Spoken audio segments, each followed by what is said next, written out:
welcome to Midday Update. Coming up are the headlines for the day. Missing Omanis who were rescued off the coast of Pakistan return home. Governor of North Al-Batana takes oath. Thailand eases COVID-19 travel guidelines.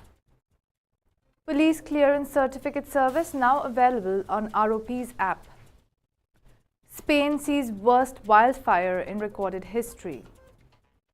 Pope Francis calls off Africa trip fuels speculation about his retirement. Ashwin misses flight to England after testing positive for COVID-19. Premier League, Chelsea chairman Bruce Buck to step down after club takeover. Those are the headlines. Now for the local stories for the day.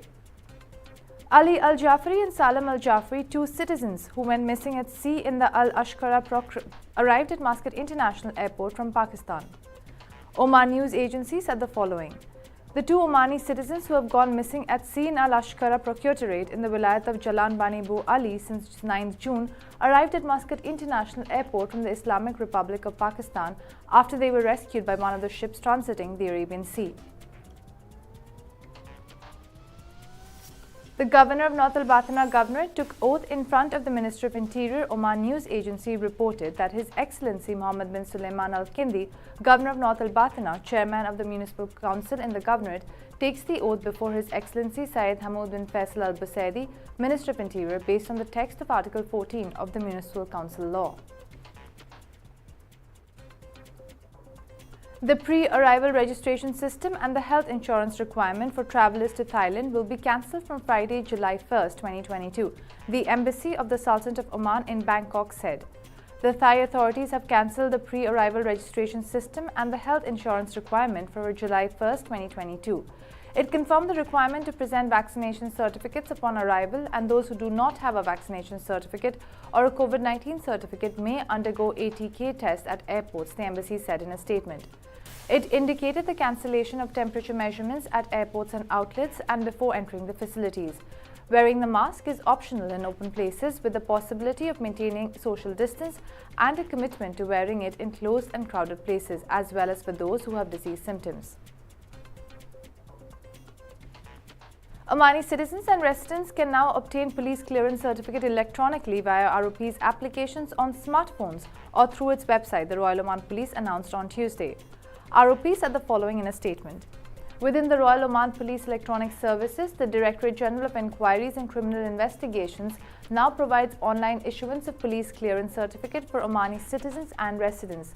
This service can be acquired via the ROP's application on smartphones or through its website www.rop.gov.om.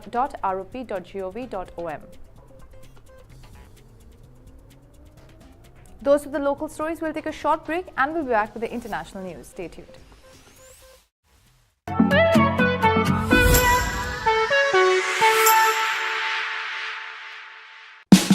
Oman's largest online supermarket now has no minimum order limit. From grocery to household items, Rafiq has everything that you want. Enjoy worry-free shopping with over 8,000 products to choose from and get it delivered straight to your doorstep. Rafiq, you order, we deliver.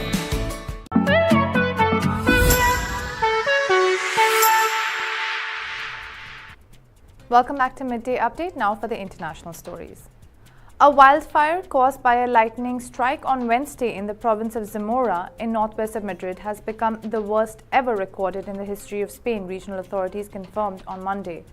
The fire in the Sierra de la Culebra Nature Reserve has been fueled by temperatures of over 40 degrees centigrade and winds gusting at up to 70 kilometers an hour.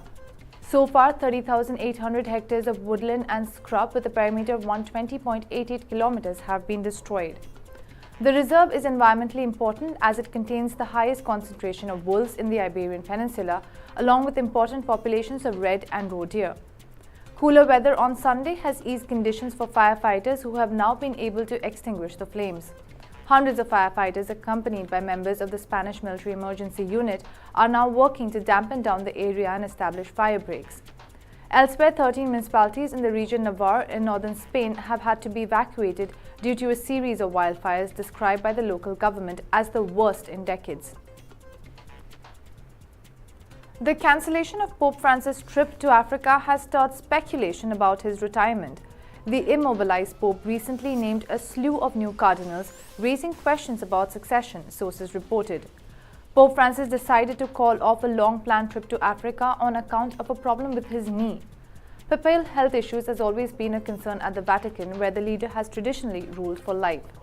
But since Pope Benedict XVI became the first pope in modern times to step down, a decision that Pope Francis has praised as an example to future pontiffs, it has become even harder to predict the end of a pontificate, sources said.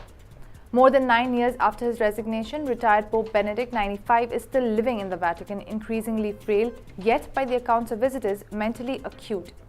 While still active, Pope Francis, 85, has been seen frequently in a wheelchair for more than a month, stating that he was suffering from a torn ligament in his knee, for which he was receiving injections. He had to sit last Sunday through the Mass for Pentecost, a major church feast, delivering the homily from his wheelchair. It wasn't until Friday that the Vatican issued a statement on the matter, announcing that his trip to the Democratic Republic of Congo and South Sudan, scheduled to begin in a little more than 3 weeks, has been indefinitely postponed. The Vatican spokesman Matteo Bruni said this postponement came at the request of the Pope's doctors in order not to interfere with therapy on his knee, sources said. St. John Paul II increasingly delegated responsibilities to Vatican officials as he became incapacitated. Coming almost a year after Pope Francis underwent surgery to remove part of his colon, and in the absence of any detailed information directly from physicians about that procedure or the knee ailment, rumors have flourished that the Pope is hiding a serious illness. With that, we'll take a short break and we'll be back with the sports news. Stay tuned.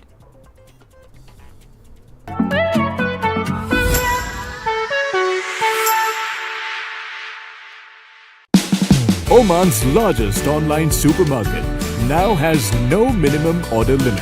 From grocery to household items, Rafiq has everything that you want.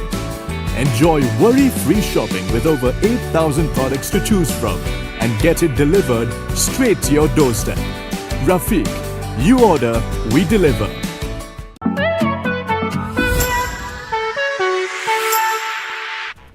Welcome back to Midday Update. Now for the sports stories. Indian all-rounder Ravichandran Ashwin could not board the flight to England after being tested positive for COVID-19. The off-spinner came to Mumbai to travel with the test team on June 16, but now he is in quarantine. The 35-year-old will only join the test squad after meeting all protocol requirements. The rest of the members of the Indian test squad are already in Leicester, and training has begun in Leicestershire County Ground, where they will play a 4-day practice match from June 24th. Ravichandran Ashwin is likely going to miss the 4-day practice match against Leicestershire starting Friday, but could be available for the rescheduled 5th test match at the Edgbaston. India's head coach Rahul Dravid, Rishabh Pant and Shreyas Iyer have left for England from Bengaluru after participating in the 5-match T20 International Series against South Africa, which ended in a 2-2 draw. India currently leading 2-1 after the 5th and final test at Edgbaston. India and England will play each other in their 3 T20 internationals and 3 ODIs. The Ireland-bound squad under VVS Lakshman will leave for Dublin either on June 23rd or June 24th, as the team members have been given a 3-day rest. India are scheduled to play 2 T20 internationals against Ireland. Chelsea Football Club on Monday announced that Bruce Buck, who has served as chairman since 2003, will be stepping down from his role effective June 30th. He will continue to support the club as a senior advisor. During Buck's chairmanship, Chelsea solidified its position as one of the world's elite football clubs and a globally recognized brand followed by millions. In that time, the men's team earned 18 major trophies, more than any other English club, while Chelsea's women won 12 major trophies.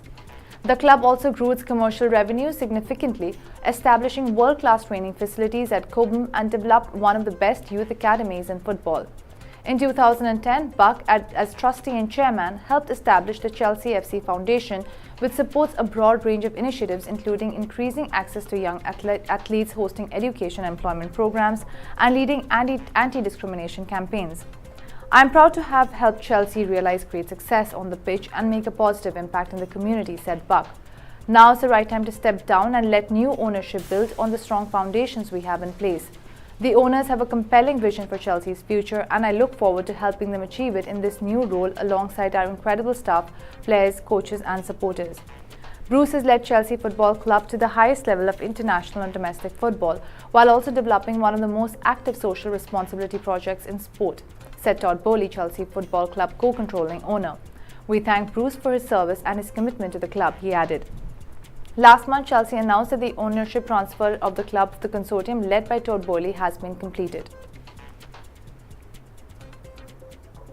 Those were all the local, international and sports stories for the day. For more updates, stay tuned and keep watching TTV.